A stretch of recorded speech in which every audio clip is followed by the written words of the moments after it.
Hello, everyone. So this is probably gonna be a whipped by video because I have tried to pick this nitwit by Bearsback many times.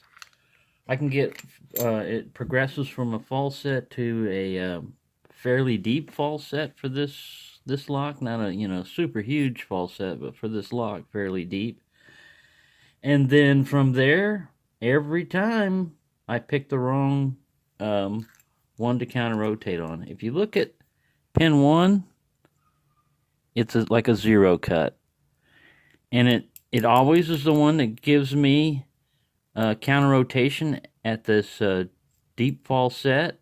But you have to go back, you have to go back almost to zero to set pin one, and when you do, everything else falls back, which is an excellent design. And the lock works perfectly smoothly both ways. I get more luck. Now see, this one here is the tailpiece is actually bumping into the vise. And usually I check that.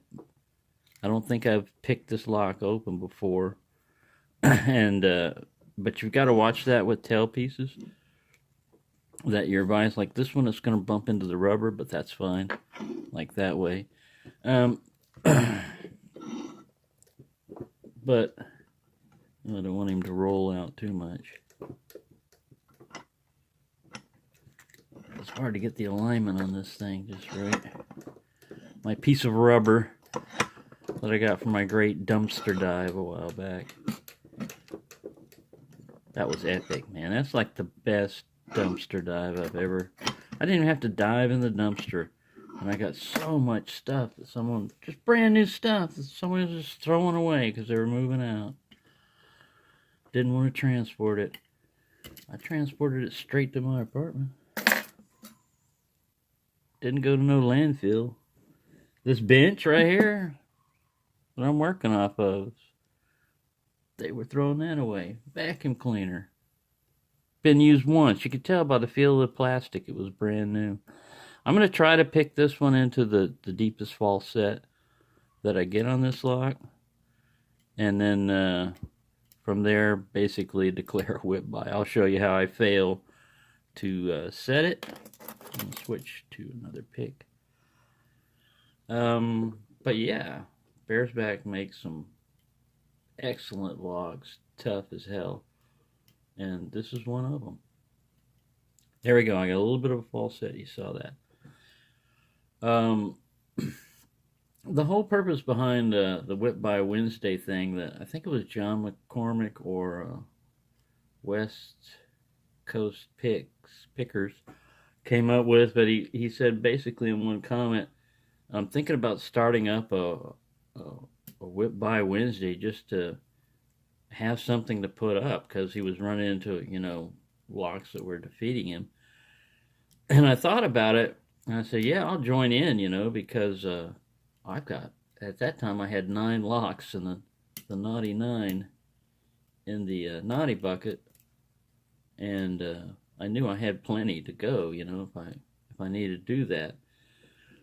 This lock here, though, I have really tried to open it many different ways. Bottom of the keyway tension, top of the keyway, clockwise, counterclockwise. Most of it on camera and getting deleted because I got nowhere. So I don't keep accurate records of how much time I spend picking and stuff, but I can tell you, I know I haven't picked this one recently, but I know it's capable of a deeper fall set. And when it does, you think, all right, I got the lock open. But no. But this time I'm making sure I'm not blocking the tailpiece, but I'm pretty certain that I didn't have it open, because I remember one time I had the deepest fall set, and I reached my finger back there and touched the tailpiece, and I could still feel a gap between it, and the jaws of the vise. So nope, it wasn't picked open. But the whole purpose behind doing a whip buy. I mean, you can go through your whole video career basically and never have to do a whip buy, either because you're that good, or you send the locks on. And you just can't do a whip buy for every lock that that whips you if you get a lot of challenge locks. And I myself, I've been able to do it just because I don't have that many. I haven't had that many challenge locks, and relatively new at picking challenge locks. Mostly stock locks is what I used to deal with. Um, but yeah, they're great. I love them. It's kind of addictive because you never know. You can just look at a lock and say, "Oh, that's a 5-pin quick set." Ha! I know better than that now. You look at, oh, that's gonna be easy. That's a 5-pin quick set. What mods could they do to make it more difficult? My very first whip buy, 5-pin quick set. So, and that was before we even started Whip by Wednesday. But I had to admit, that, man, I've tried and tried on this lock. And the lock owner contacted me and even said, you can hold on to it as long as you want, until you get it. And I'm like, man, I'm never going to get it. I even sent it on without even looking at the pins. Now that's what I'm gonna do right now is I want to see what pins are in here and try to learn what's holding me back. I'm pretty sure it's an overset trap because that's getting me, because I tend to do that. I tend to push on the pins when I shouldn't, and if I get a click, sometimes I go too far with it.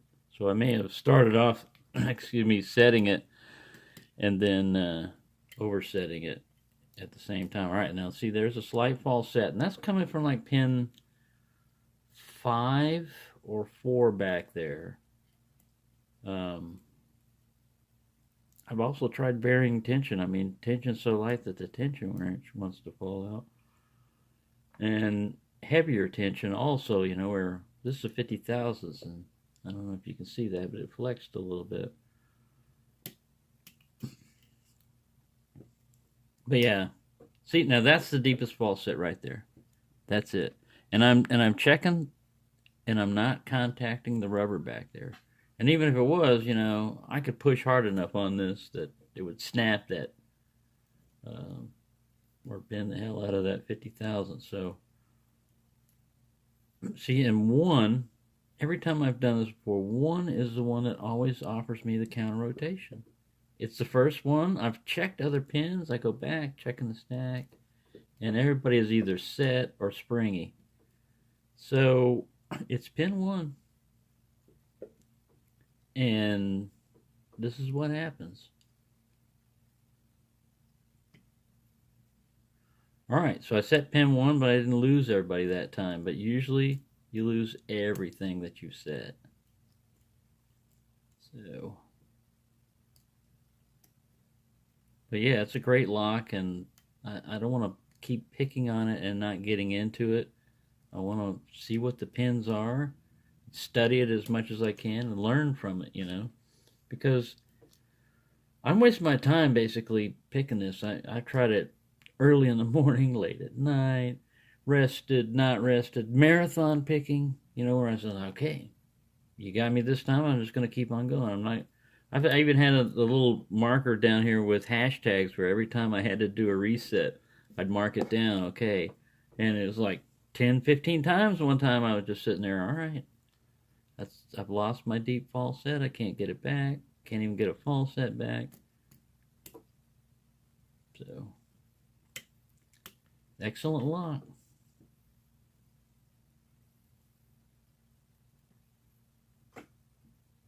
See, there's 1 again. And it's not me pushing on a tension wrench. I've checked that. Let me see, it'll be the only one that gives me any counter rotation. How much time? See, I'm already at 9 minutes. I'm going to have to gut this thing too. So, let me just rapidly run through and punch on the pins, see if I get lucky.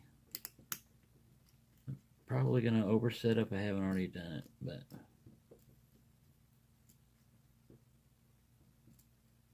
nope, everybody feels set. When you get in that deep false set, man, every pin feels set. It can't be the one in the front. It's got to be something in the middle or the back. It's the one that you really got to push on. But oh, damn it, now I'm about to lose the lock here in the vise also. Tighten this up.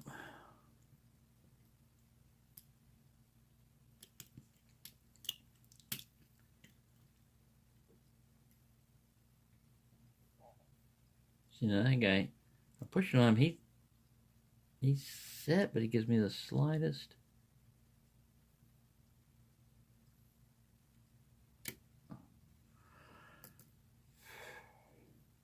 Then that top of that keyway is kind of wallowed out, so even a 50 thousandths has a hard time.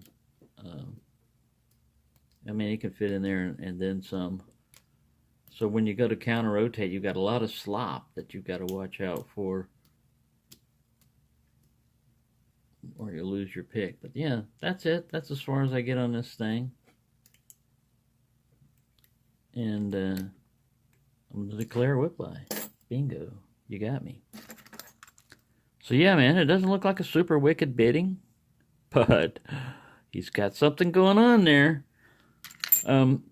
Also, the reason, you know, for doing a whip by is if you take a lock and you can't get it and you just pass it on to another picker that you think can get it and he can't get it, and the time delay between those is like maybe a month or so. Each one is like working on it, thinking they can get it, not willing to admit, you know, that, hey, you know, that this one's got me. It goes to another good picker that you think can get it. I usually fall back if I think I can't get the lock, it's going to go to Bill Bacardi, because I know he can get into those suckers, and he may not be able to get into them right away because of, you know, he's got so many locks to work on and stuff. But if I got one that's kicking my butt, I can send it to him, or if I want to send it to England, you know, Leon's Lock Pad. I mean, these guys right here, they usually, like locally, I can send it to Pickaholic. He's the first one I sent one of my locks to, but that I couldn't get. And it was just a standard master lock, 570, which sometimes they're pretty easy, and that one was not easy. I just got tired of it. I wanted to send it off. I want to see somebody get it, you know, pick it. And sure enough, he got it. I don't know where my little screwdriver thing went. Everything I've got up there is like Phillips. There we go.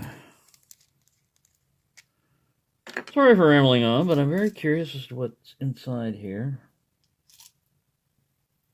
And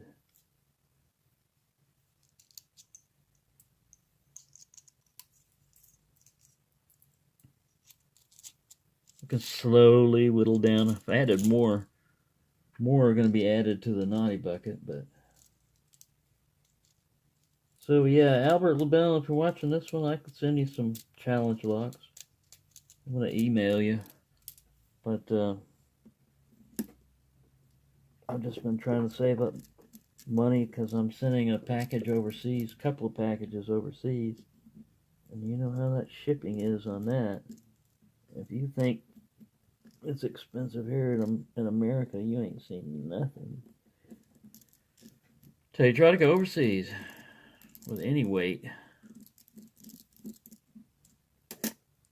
One time I sent a pick, one single pick, and it cost me like 19 something, like $20 just to send a pick. And it wasn't like registered airmail, anything like that. It was cheapest way. Slow boat from China. Alright, I get a shim. I'm dropping shims everywhere. I don't think a shim's going to fit in here. But since we have a key that functions, a picker who doesn't function, but a key functions. Sometimes, man, you get that perfect match of locks that it just defeats your particular, whatever your gap is in your skill level, it's found it. Be it picks or tensioning or whatever you're doing wrong, it's discovered it. That lock has discovered it. Well, I'll need to follow.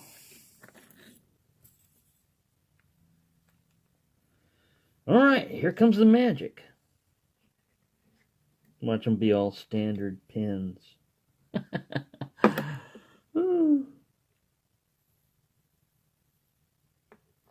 Alright, I don't know if you can see anything over there. 15 minutes? Look at chipmunks involved in this. Well, since it's a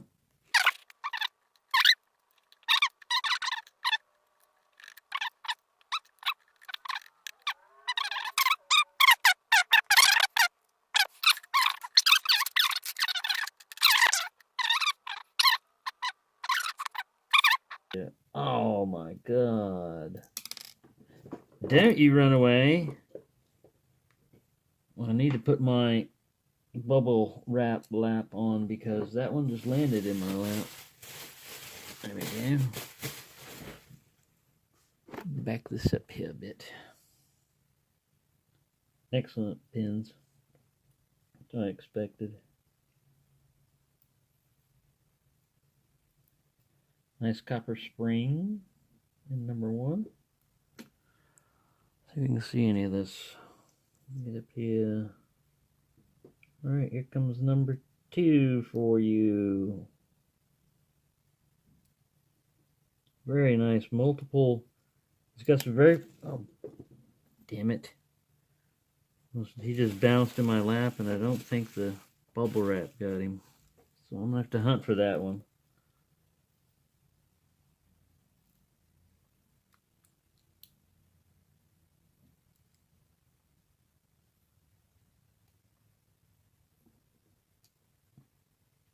Serrated like crazy.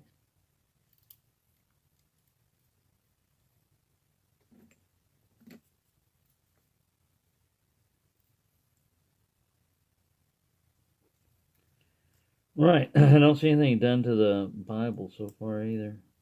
Ooh, super spool. Super cool spool. And number 4. Another copper spring. Which just bounced right over there. Like springs like to do. Number 5.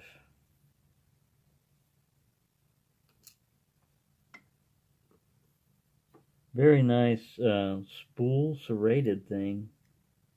It's like evenly, or not evenly, but spaced out spools. Another copper spring. And number 6. Sorry, I've been looking at the camera. Super spool, another super spool. Man, this has been an excellent lock to try to pick. And one of those spools for sure got me, but I was really wondering what number 1 was. Let me get that spring out of there. You don't want to come out. There he is.